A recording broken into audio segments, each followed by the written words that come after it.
Hello and welcome to Sports Fan Entertainment NFL Week 4 picks and predictions. Yes, I'm a little bit late. It's a Thursday, not a Wednesday. I had a huge test this morning that I absolutely killed, and now it is time to kill my picks and predictions. And last week, it wasn't very pretty. We went 8-8, but so did a lot of people. I still did better than about half of the ESPN analysts. I've been doing better than them this year. That continues, but man, it's been a difficult year to predict. Let's hone in, let's focus in, and let's get this done. Let's improve and let's start.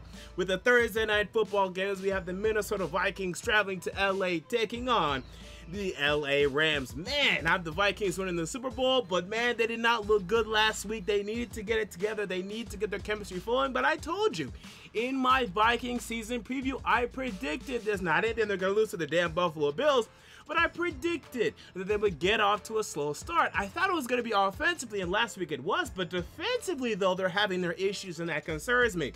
Right now, the Rams are a better team. Now, the one advantage that the Vikings have, the Rams' two quarterbacks, Marcus Peters, Aqib Talib, they are out not only for this game, but probably for the next month. This makes them very vulnerable, but the Rams have decent cornerback depth, and Troy Hill, Nico Roby-Coleman, he's also there, so Adam Thielen and Stephon Diggs will definitely get it in, but I don't think they're going to get it in enough to win because this Vikings defense is not playing as well as it should be. Rams still put up points. Rams win the football game. Detroit Lions, they're traveling to Dallas, taking on the Dallas Cowboys, and I told you last week that the Lions would cover the spread against the Patriots, but ultimately lose. But hey, they ultimately won. I was impressed with that, but that does not discount the first 2 weeks in which the Detroit Lions struggled. They still had that disastrous game against the New York Jets week 1 that still haunts me to this day, and they lost to a 49er team that, yes, was decent with Garoppolo, but that game really wasn't competitive. Do not let the score fool you. Now they're traveling to Dallas, where, yes, Dallas is having their issues, but the Lions' run defense right now is piss poor. It is awful, and the one thing the Cowboys can do when they want to do it is run the football. I think they get back to the formula in this game. They're able to quell concerns for now, but whichever team loses this game, it is definitely panic time. 1-3, it's time to go. I'm going with the home team here. I'm going with the Dallas Cowboys to win this game.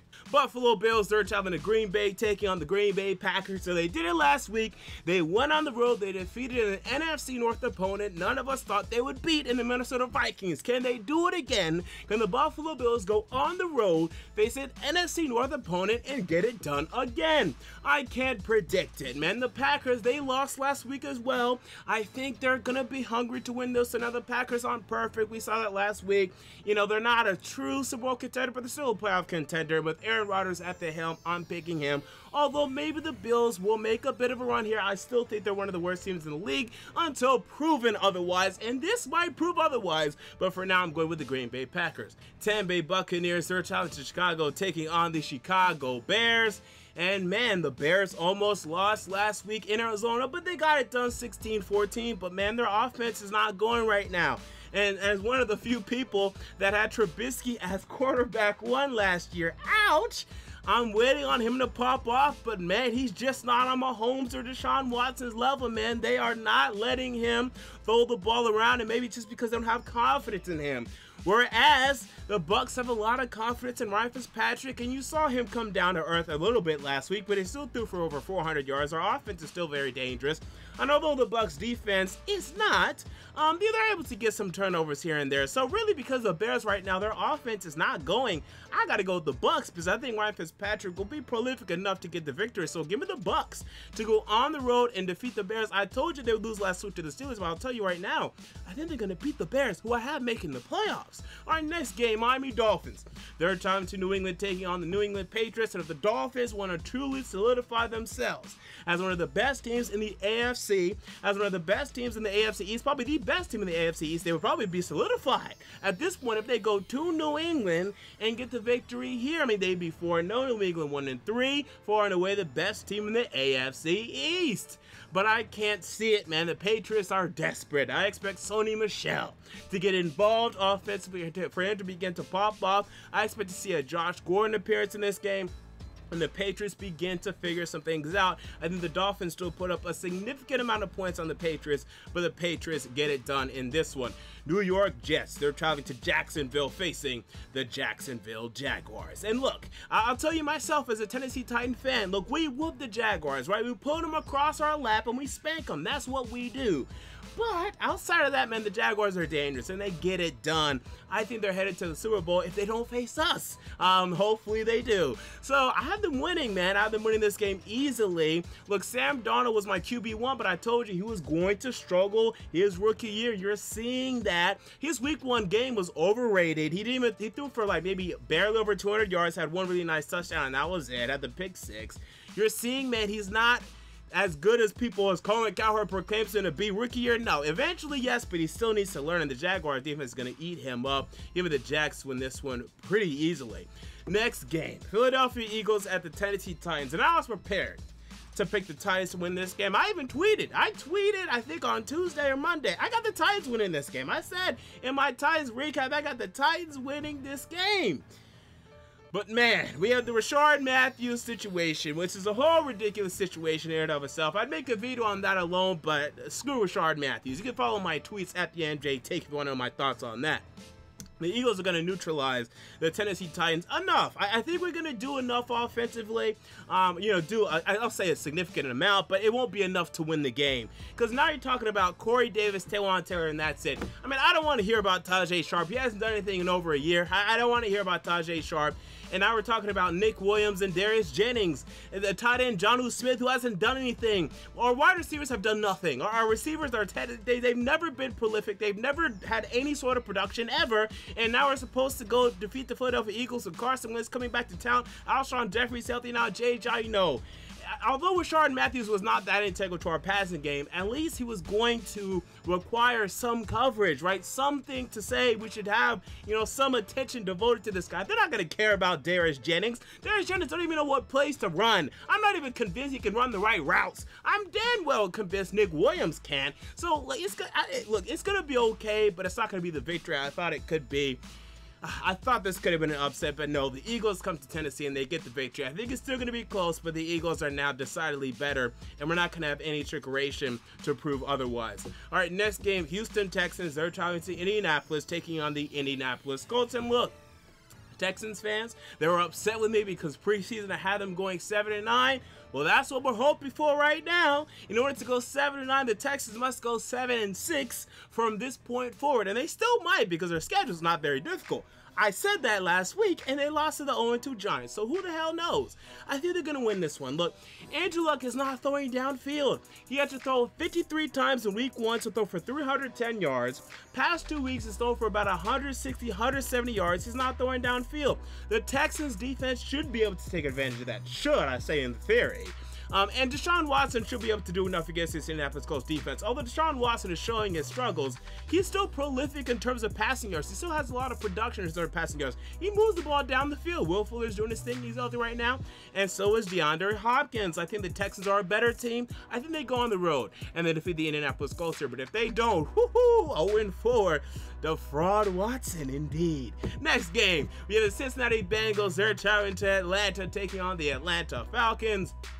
And again, the Bengals are my sleeper team this season, but I told you they were going to lose both of these games. Last week at Carolina, this week at Atlanta. These are two playoff caliber teams, NFC caliber playoff teams, which are greater than AFC caliber playoff teams. So they're going to lose these two games. They'll be back after this, don't you worry, but in Atlanta, it's tough, especially for them coming off a loss at home last week, losing 2 straight games in Atlanta. I doubt that. Give me the Falcons to win this game at home. Next game, Cleveland Browns. They're traveling to Oakland, facing the Oakland Raiders. And look, this is the untold story. Look, the Raiders dominated that game against the Miami Dolphins, had about 150 more yards, had about 8 more minutes time of possession, but 2 costly turnovers from Derek Carr. I think one was damn near at the goal line.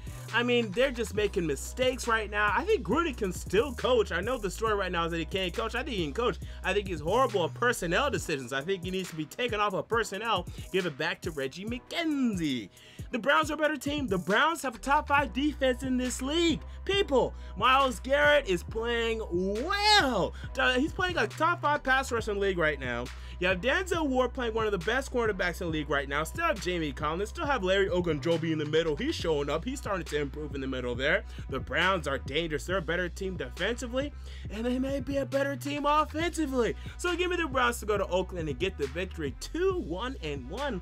Cleveland Browns playoff contender? We could be talking about it. Next game, we have the Seattle Seahawks. They're traveling to Arizona, taking on the Arizona Cardinals, and the Cardinals, man, I gotta believe this is one game they can win. I think there's 2 games the Cardinals can win. It's this, and it's when they host the 49ers without Jimmy Garoppolo, and when they travel to the 49ers without Jimmy Garoppolo. Outside of that, man, they can't win diddly boo. Last week was one opportunity, and they couldn't get it done, right? The Bears are who we thought they were, and they let them off the hook. Okay, so are they gonna let the Seahawks off the hook? I'm gonna say no. I'm going to go out on a limb and say they get it done here. As Josh Rosen starts his first game, he will not come into this game with 4 minutes left like he did in the last game. He'll actually have, you know, a good 60 minutes to work with. I think he's going to hit Larry Fitzgerald, hit Christian Kirk, hit Ricky Seals-Jones. You see how the names absolutely fell off after Larry Fitzgerald. Larry Fitzgerald, Ricky Seals-Jones, and Christian Kirk. That is a big fall off there. But I think he'll do enough. The Seahawks on the road, I don't like them. But at home, I do like them, right? But they're on the road here. And I've seen them lose this game before. I've seen them win this game before, too. But I don't know. The Cardinals, they tend to beat the Seahawks in Arizona, or at least once a year. So give me this. All right, next game. We have the San Francisco 49ers at the LA Chargers. Season over for the 49ers as Jimmy Garoppolo is out. He's done. He's finished for the season as he refused to go out of bounds. Yikes. How's that deal going for the 49ers? I almost drank the Kool-Aid. I almost had the 49ers make the playoffs. Not quite.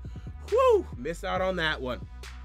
Chargers, they're at home. They're 1-2, but with 2 respectable losses, one to the hot Kansas City Chiefs and to the LA Rams. It's time for them to get back into the playoff picture, and they do so by beating the 49ers here.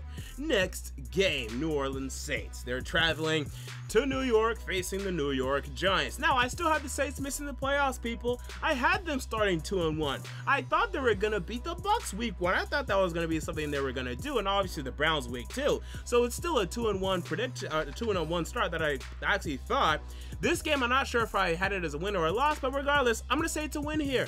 I'm going to say the Saints start 3-1 because they're still markedly better than the Giants. Now, the Saints passing game tends to be a little slower on the road, but the Giants, although they won last week, it was against Houston, and they just looked ugly at times. I think the Saints are still better, markedly, than the Giants, so they should be able to get this done. I think the difference between the 2 teams here is too distinct, is too vast. So give me the Saints here, but I think it's going to be close. I think it's going to be competitive because the Saints tend to play down on the road. But again, give me the Saints to win here.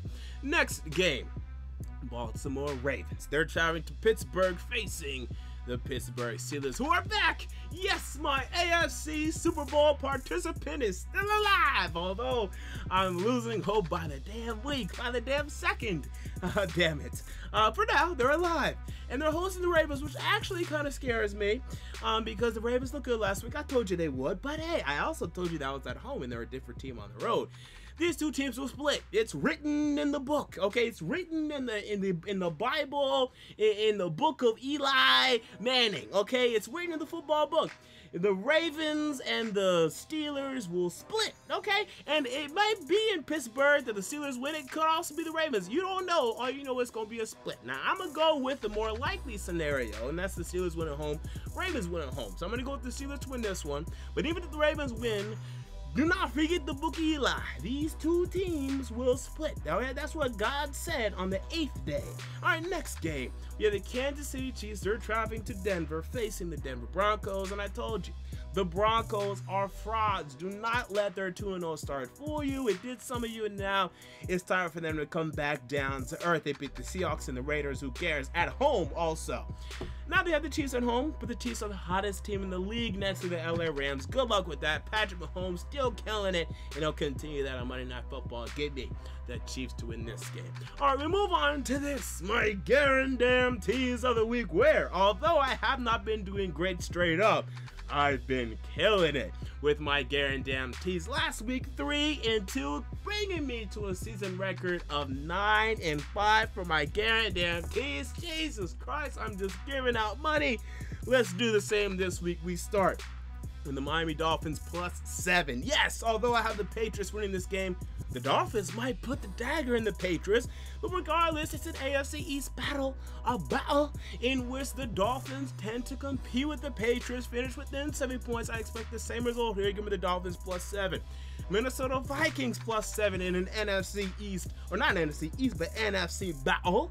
And look, the Vikings, although I think they're not playing up to their potential, they should compete. They should show up with those two cornerbacks, those two Ram cornerbacks, and Marcus Peters on the keep to leave out for this game. Diggs, Thielen, they will eat. Give me the Vikings +7. Jags -7.5 because I think they're going to kill the Jets. I don't think it's going to be particularly close. Sam Darnold against this defense in Jacksonville. Good luck, my young son. Texans +1.5. I'm very confident in the Texans going to Indianapolis and winning. I know this is shocking. They're 0-3, but they're not going to be winless forever. They have too much talent for that. Although people overrated their talent from the beginning, they have too much talent for that. They get it done in Indianapolis. And then the Titans and Eagles game right now, it is set for over/under of 41. I'm expecting over. Yes, these are two defensive teams, but the Eagles be able to do enough against the Titans defense because the Titans are weak in the middle of their defense, and that's where the Eagles do a lot of the work with their tight ends, Zach Ertz, Dallas Goedert. Titans don't really have any coverage linebackers to really take down those two, so Eagles will eat a good amount, and I think Marcus Mariota will have his best game yet this season. Not really saying much, but I think he will have his best game this season, so over 41, I like that bet. With that said, those are my NFL Week 4 picks and predictions. What are yours? Comment down below. I want to know if you enjoyed the video. Make sure to like, comment, and most importantly, to subscribe. I'll be back Friday for a way too early 2019 NFL mock draft. We gotta do it, and we're gonna have fun doing it. Until next time, this has been MJ, a sports fan, entertainment, and I'm out. See you all later.